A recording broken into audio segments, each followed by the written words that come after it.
शाम के 7 बजने को है और ये वक्त है आपके फेवरेट शो म्हारो राजस्थान का। आप सबके साथ मैं हूं प्रियंका राय। चलिए बुलेटिन में सबसे पहले आपको ये बता देते हैं कि 7 बजे की कौन कौन सी 7 बड़ी और अहम खबरें होंगी। तो खबर नंबर 1 आपको दिखाएंगे पायलट खाचरियावास की मुलाकात, सियासी अटकलें तेज। खबर नंबर 2 होगी समिट पर सियासत। खबर नंबर 3 दिखाएंगे एक्शन मोड में मुख्यमंत्री अशोक गहलोत। खबर नंबर 4 होगी अब समंदर का रास्ता। खबर नंबर 5 दिखाएंगे सीकर में अपहरण से किस तरीके से सनसनी फैली हुई है। खबर नंबर 6 होगी पिंक सिटी की सिग्नल फ्री सड़कें और इसके साथ ही नजर रहेगी खबर सोरसन का संकट पर। और सबसे पहले बुलेटिन की शुरुआत सियासी हलचल को लेकर इस वक्त आ रही बड़ी खबर से करेंगे। खामोशी के बाद पायलट एक बार फिर से एक्टिव हो चुके हैं। पायलट और खाचरियावास की मुलाकात हुई और दोनों की मुलाकात के बाद सियासी अटकलें भी तेज हो गई हैं। राजेंद्र गुढ़ा का बयान भी सामने आया, लगातार आपको सुना भी रहे किस तरीके से उन्होंने कहा कि खाचरियावास के दिल में पायलट बसते हैं। और जैसे ही दोनों के बीच मुलाकात हुई, सियासी अटकलों का दौर एक बार फिर से तेज हो चुका है। बीच में थोड़ा सन्नाटा हुआ, पायलट की खामोशी भी देखने को मिली, लेकिन जैसे ही पायलट और खाचरियावास के बीच में मुलाकात हुई, एक बार फिर से सियासी अटकलें तेज हो गई हैं और बयानबाजी का दौर भी शुरू हो चुका है। थोड़ी खामोशी के बाद फिर से मुलाकातों के दौर से कांग्रेस की अंदरूनी सियासत में गंभीर परिवर्तन के संकेत मिल रहे हैं। तो हाल तक पायलट पर हमलावर रहे खाचरियावास से सचिन ने 1.5 घंटे तक मुलाकात की।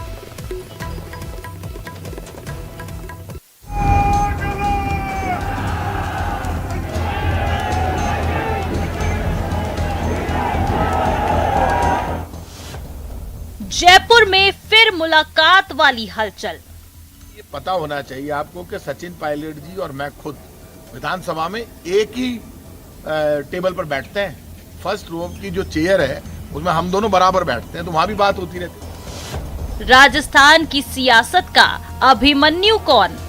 कोई राजनीतिक दृष्टि से भी एक आदमी को चारों तरफ से अभिमन्यु को, जैसे महाभारत के युद्ध में चारों तरफ से अभिमन्यु को सारे महारथियों ने घेर लिया था और छल कर।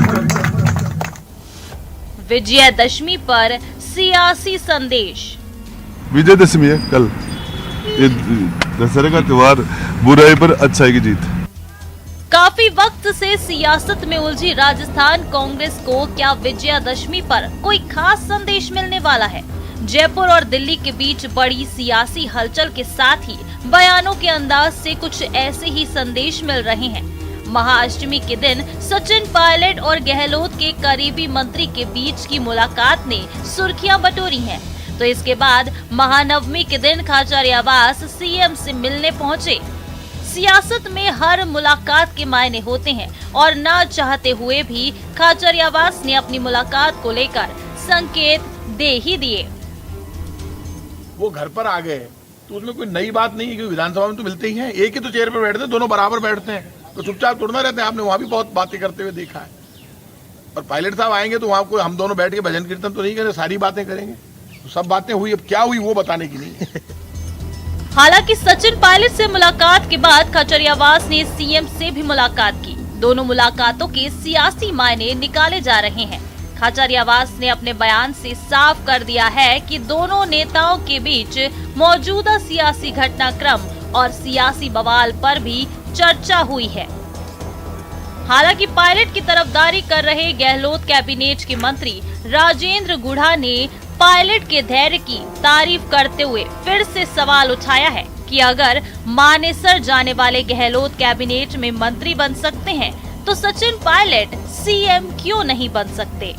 मैं तो पायलट साहब को धन्यवाद देता हूँ, इतनी बात सुनने के बाद भी, इतनी गालियां सुनने के बाद भी उस आदमी ने अपना धैर्य नहीं खोया, अपनी बर्दाश्त रखी और उस बात को पी गया वो आदमी। और उनको यदि वो 5 लोग मंत्री रह सकते हैं तो सचिन जी मुख्यमंत्री क्यों नहीं हो सकते? दिल्ली से लौटकर सीएम कॉन्फिडेंस के साथ अपना काम करने में लगे हुए हैं। गाहे बगाहे वो पिछले सियासी घटना पर कमेंट भी कर रहे हैं। एक दो दिन में राजस्थान के सीएम पर फैसला होने का महासचिव केसी वेणुगोपाल का बयान भी पुराना पड़ गया है और बयान देने वाले केसी वेणुगोपाल फिलहाल राहुल की भारत जोड़ो यात्रा से जुड़ गए हैं।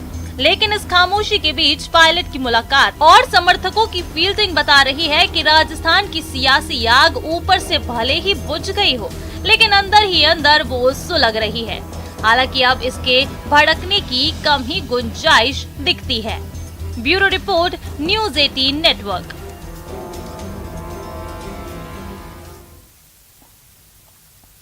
तो वहीं 2020 में राजनीतिक संकट के दौरान सचिन पायलट के साथ मानेसर जाने वाले मंत्री रमेश मीणा 2022 में सियासी संकट के दौरान बयानबाजी से दूर है। आज मंत्री रमेश मीणा दौसा के मेहंदीपुर बालाजी पहुंचे और बालाजी महाराज के दर्शन करने के बाद मीडिया से बात की। इस दौरान सियासी संकट पर कुछ भी बोलने से इनकार करते हुए सिर्फ 2 लाइन का जवाब दिया और कहा, जो आलाकमान फैसला करेगा वही मानेंगे। मुद्दे में बड़े नेताओं की बात है, सीएम कह रहे हैं, अपनी बात कह रहे हैं, वो अपनी जगह सही है, लेकिन जो भी निर्णय करेगा आला कमान करेगा और आला कमान का जो दिशा निर्देश होगा वही हमें मानेंगे। सर अभी नो कमेंट्स। सर अभी सुनने में आया कि 48 घंटे का टाइम दिया था, लेकिन उसके बीत जाने के बावजूद भी अभी तक इस बारे में कोई बयान नहीं आया है। इसी मुद्दे को लेकर 8 बजे प्राइम डिबेट में करेंगे बड़ी बहस। मुलाकात हुई, क्या बात हुई? खामोशी के बाद पायलट फिर एक्टिव। जयपुर में मुलाकातों के बाद दिल्ली रवाना। खाचरियावास से मिले, दूसरे दिन चला पता। एक हफ्ते में दूसरा दिल्ली दौरा। कयासों और बयानों का दौर फिर शुरू। मुलाकात हुई, क्या बात हुई? प्राइम डिबेट देखिए 7:56 पर। और इस बीच एक बड़ी और अच्छी खबर मिल रही है, आपको बता दें। बड़ी खबर सीकर से इस वक्त सामने आ रही है। मासूम गुन्नू को पुलिस ने दस्तयाब कर लिया है। झुंझुनू के भीटवाड़ा से पुलिस ने मासूम को दस्तयाब किया है। ये बड़ी जानकारी इस वक्त मिल रही है। पुलिस ने मासूम को कब्जे में ले लिया है। वही खबर ये भी सामने आ रही है कि बदमाशों को भी पकड़ लिया गया है। तो सीकर से इस वक्त की बड़ी खबर आपको बता रहे हैं। लगातार मासूम की तलाश की जा रही थी और इस बीच ये बड़ी खबर मिल रही है, मासूम गुन्नू को पुलिस ने दस्तयाब कर लिया। इसके साथ ही खबर ये भी है कि जो किडनैपर्स हैं वो भी फिलहाल पुलिस की गिरफ्त में है।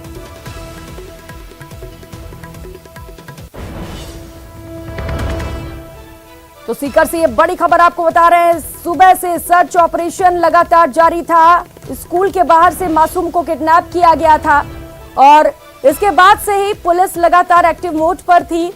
अलग अलग जगहों पर दबिश दी जा रही थी, नाकाबंदी की गई थी और अब पुलिस को मामले में बड़ी सफलता हाथ लगी है। ज्यादा जानकारी लेंगे सहयोगी संदीप इस वक्त हमारे साथ जुड़ चुके हैं। संदीप, बड़ी सफलता पुलिस को कैसे मिली है सफलता और मासूम की अभी क्या कुछ स्थिति है? जी बिल्कुल, देखिए प्रियंका, ये अभी जस्ट ये सूचना आई है जहाँ ये उदयपुर वाटी के आसपास, बूढ़ा के आसपास कोई भाटीवाड़ गांव है जहां से बच्चे को जो है सकुशल बरामद किया गया है। बताया ये जा रहा है कि गांव, जब से ये पूरा मामला सोशल मीडिया पे चल रहा था, वो ये सूचना बार बार आ रही थी कि इस गाँव में जो लड़के हैं वो हो सकते हैं। इसके बाद पुलिस ने गाँव की घेराबंदी कर रखी थी। इसके साथ साथ जो ग्रामीण है वो बड़ी संख्या में जो पीछे लगे हुए थे। तो गाँव के कुछ आधा दर्जन युवक है, उन्होंने उस गाड़ी को रुकवाया और गाड़ी को पकड़ा। तो प्रारंभिक तौर पर सूचना ये आ रही है कि जो बदमाश थे वो भाग गए हैं, लेकिन बच्चे को सकुशल जो ग्रामीण है उन्होंने पकड़ लिया है। अभी ये, क्योंकि अभी सूचना आई है जस्ट, तो इसमें और भी कुछ अपडेट हो सकता है, लेकिन अभी प्रारंभिक सूचना ये है प्रियंका कि बच्चे को जो है वो सकुशल दस्तयाब कर लिया गया है और जो बदमाश है वो फिलहाल, उनकी जो सूचना है उसके मुताबिक वो जो है वो भागने में कामयाब हुए हैं। तो सबसे बड़ी जो टेंशन की बात थी वो यही थी कि किसी भी तरह से बच्चे को सकुशल बरामद किया जाए, बदमाश बाद में पकड़ में आते रहेंगे। तो ये बड़ी सफलता कही जा सकती है पुलिस के लिए भी और परिजनों के लिए और जो सीकर के लोग हैं उनके लिए भी। कि राहत की बात यह कि बच्चा फिलहाल जो है वो सकुशल है और परिजन अभी सीकर से रवाना हुए हैं बच्चे को लेने के लिए। बच्चा सकुशल है, ये बहुत अच्छी खबर है, लेकिन अभी बच्चा है कहाँ पर? पुलिस के पास है या परिजनों को सौंप दिया गया है? देखिए, भाटीवाड़ गांव है झुंझुनू जिले में, वहां पर फिलहाल बच्चा है। वहीं पर चूंकि अभी उसको पकड़ा ही है, तो पकड़ने के तुरंत बाद में बच्चा सकुशल है ये बात करवा दी गई है, और बच्चे से परिजनों से भी जो है सूचना दे दी गई है, परिजनों से बात भी करवा दी गई है। परिजन यहाँ से रवाना होंगे, तो बच्चा अभी फिलहाल वहीं यहाँ पर लेट तक यहाँ पर जो घर पर बच्चे को लाया जाएगा। लेकिन फिलहाल सबसे बड़ी राहत की जो बात है वो ये कि सकुशल जो है वो बच्चा बताया जा रहा है। संदीप, आप बता रहे हैं कि जो आरोपी थे वो मौके से फरार हो गए हैं। पुलिस का क्या कहना है मामले पर अभी, क्या आपकी बातचीत हो पाई? कब तक आरोपियों को पकड़ा जा सकेगा? देखिए प्रियंका, सबसे चूंकि अब आरोपी कभी भी पकड़ में आ सकते हैं। जो पुलिस का कहना है कि जो गांव था उसकी पूरे की जो घेराबंदी कर रखी है, तो वहां से निकलने में ज्यादा वो कामयाब हो नहीं पाएंगे। लेकिन चूंकि जिस वक्त पकड़ा गया उस वक्त ग्रामीण वहां पर मौजूद थे। ग्रामीणों ने जब पकड़ा तो ग्रामीण जो है वो बच्चे को पकड़ने में रह गए, और जो बदमाश है वो वहां से निकल गए। तो बदमाश तो कभी भी पकड़ में आ सकते हैं, आइडेंटिफाई पुलिस ने कर लिया है। लेकिन सबसे जो बड़ी बात ये थी कि बच्चा किसी भी तरह से सकुशल मिल जाए। जी प्रियंका, चलिए, ये तो बहुत अच्छी बात है संदीप कि बच्चा सकुशल है, लेकिन क्या ये पता चल सका है संदीप की मंशा क्या थी इस अपहरण के पीछे? किस वजह से ये अपहरण किया गया, और क्या आरोपियों के पास कोई हथियार भी थे? क्योंकि आप बता रहे हैं कि कुछ गांव वाले वहां पर थे जिन्होंने देखा ये सब।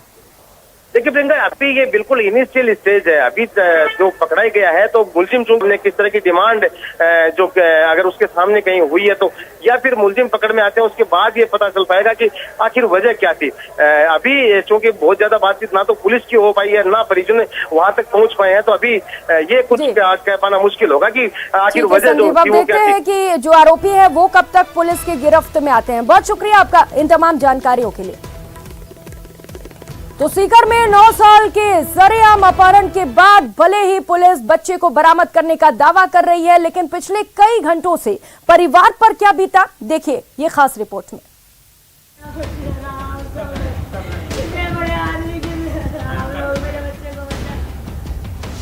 सीकर में बच्चे के अपहरण से सनसनी। एक स्कूल और कोचिंग संचालक के बेटे का अपहरण कर लिया गया। 8 साल का बच्चा यहां से निकल करके और अपने नाना के साथ स्कूल जा रहा था। इसी दौरान रास्ते में जो बदमाश है वो बोलेरो गाड़ी लेकर वहां पर खड़े थे, और उन्होंने जो थोड़ी सी बहस की, और बहस के बाद तुरंत ही यहां से निकलने के थोड़ी दूरी पर जो है वो बच्चे का वो अपनी गाड़ी में डाला और बच्चे को लेकर के फरार हो गए। स्कूल जाते वक्त बच्चे को किया अगवा। इतना डर जा मेरा बच्चे, आराम से इतने बड़े आदमी की मेरे बच्चे को बचा लो। ये एक माँ का दर्द है जिसने अपने बच्चे को तो पढ़ने के लिए स्कूल भेजा था, लेकिन वो अपराधियों का शिकार बन गया। अपने नाना के साथ स्कूल जा रहे 9 साल के बच्चे को सीकर की पौष कॉलोनी से अगवा कर लिया गया। पिता एक कोचिंग के डायरेक्टर हैं। नाना जी डेली उसको छोड़ के जाते हैं सुबह अपन 7:45 से और 8 के बीच में। दोनों स्कूलों के बीच के अंदर कोई बोलेरो साइड में खड़ी थी, और अपना नाना जी थे उनके बच्चे के जयसराम जी, वो स्कूटी से जा रहे थे, और स्कूटी से आगे उन्होंने रोक करके आगे और कर आप सही नहीं चलाते हो गया, और चला करके बच्चे को अपना उठा लिया, उनको अपने पर लात की मार के और नीचे डाल दिया। 9 साल का लड़का रोज की तरह अपने नाना के साथ स्कूल जा रहा था। स्कूल से कुछ दूरी पहले बिना नंबर की बोलेरो गाड़ी आई। बोलेरो सवार ने बच्चे के नाना की स्कूटी रुकवाई, उनसे उलझने का नाटक किया। इसी बीच अपराधी बच्चे को बोलेरो में अगवा कर ले गए। बोलेरो में 2 अपराधी थे। बच्चे के नाना ने उनका पीछा भी किया। अपहरण की इस घटना का चश्मदीद पास से गुजर रही एक महिला है। सीसीटीवी फुटेज में बिना नंबर वाली बोलेरो गाड़ी दोपहर के वक्त भी इस इलाके में दिखी थी। यही लोग कल यहाँ 2-5 पे वैसे भी रेकी करने आए थे पहले यहाँ पर, पहले ही स्कूल के सामने उनका हमने फुटेज देखा। यहाँ पर कोई बिना नंबर की गाड़ी है। सीकर में अपराध की बढ़ती घटना के बाद विपक्ष ने एक बार फिर कानून व्यवस्था की बिगड़ती हालत का ठिकरा सरकार पर फोड़ा है। राजस्थान की जर्जर कानून व्यवस्था का परिणाम है कि शेखावाटी अपराधियों का गढ़ बन गया। सीकर में एक सप्ताह में दूसरी बार, पहले एक बच्ची के अपहरण की कोशिश हुई, और एक आज नाबालिग 9 साल के बच्चे का किडनैप हुआ है। अपराधी और अपराधी दोनों बेखौफ है। आज मैं इसलिए कर रहा हूँ कि मैं जब फ्लाइट से उतर रहा था उससे मेरे पास टेलीफोन आया कि सीकर से इस तरह एक बालक का स्कूल से अपहरण हो गया और बदमाश उसको आगे आके लेके भाग रहे हैं और पुलिस पीछे पीछे। तो इतने हौसले बढ़ गए, दुस्साहस अपराधी इस तरह करने लगे कि एम्बुलेंस में बलात्कार हो रहे हैं, थानों में बलात्कार हो रहे हैं। आपके महिला बलात्कार के अंदर राजस्थान 1 नंबर पे चला गया, यूपी बिहार को पीछे छोड़ दिया। यहाँ आम आदमी सुरक्षित नहीं, हमारे बालिकाएं सुरक्षित नहीं, बच्चे सुरक्षित नहीं, महिलाएं सुरक्षित नहीं। बहरहाल एक सप्ताह में सीकर में अपहरण की 2 वारदात के बाद शहर में भय और आक्रोश का माहौल बना हुआ है। ब्रेक के बाद आप सभी का स्वागत है और आप बात करते हैं इन्वेस्ट राजस्थान समिट की, जिसकी सफलता को लेकर बीजेपी सवाल उठा रही है तो कांग्रेस इसे राजस्थान के विकास की राह में मील का पत्थर बताने में लगी है।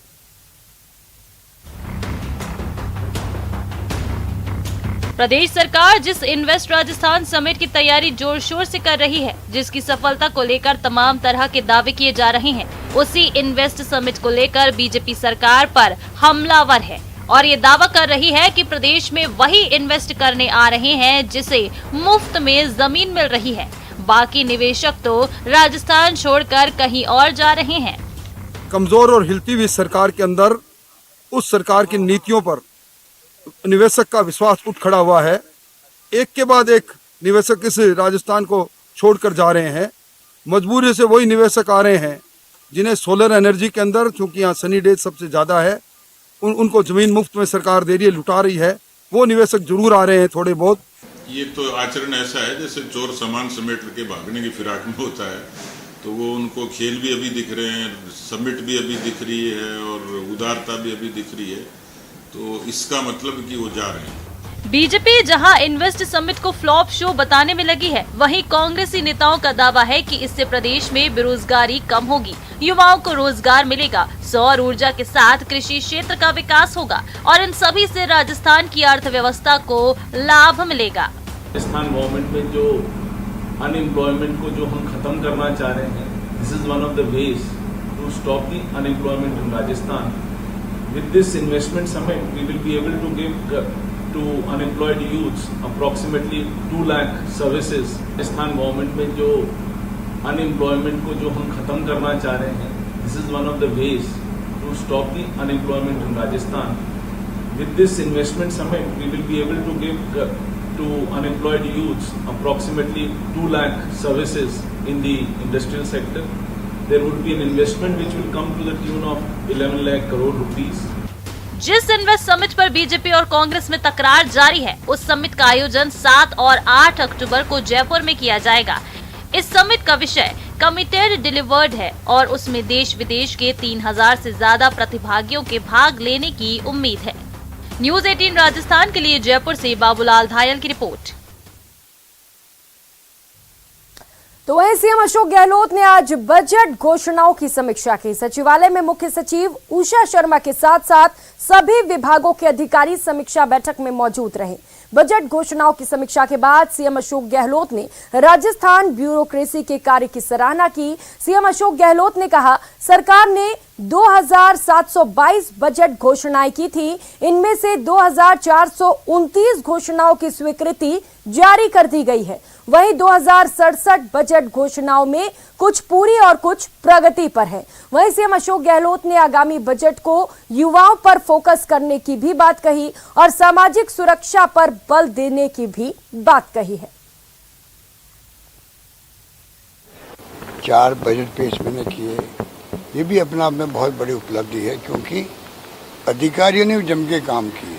फाइनेंस डिपार्टमेंट ने भी कोई कहना चाहिए कि आगे बढ़ कर के स्वीकृति दी, तब जा कर के आज मेरे पास कोई आते हैं एमएलए, तो एमएलए कहते हैं कि साहब पहली बार ऐसा हो रहा है जो कि आपने खाली घोषणा नहीं करी है बल्कि स्वीकृति निकल रही है, काम शुरू हो गए हमारे क्षेत्रों के अंदर, सैंक्शन निकल रही है, सड़कें बन रही है, कॉलेज खोल रही है, बिल्डिंग बन रही है। कहने का मतलब पहली बार मैं देख रहा हूँ जो एमएलए मिलने आते हैं वो शिकायत कर ही नहीं रहे हैं।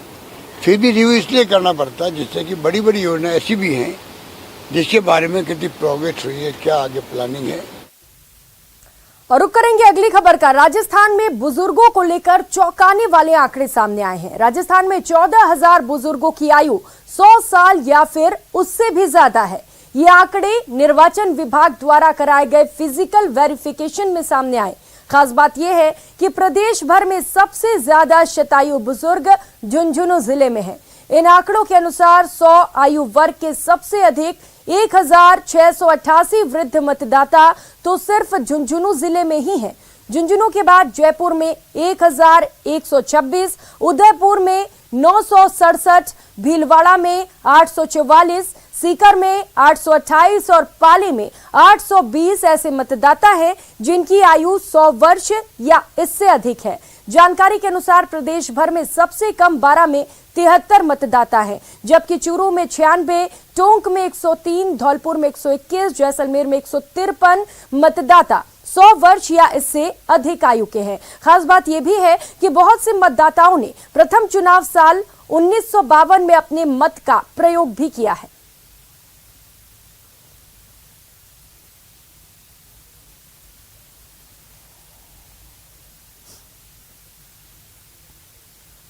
और फिलहाल यह वक्त चला छोटे से ब्रेक का। ब्रेक के पार उस पार आपको दिखाएंगे समुद्र के रास्ते कोयला लाने की तैयारी में सरकार।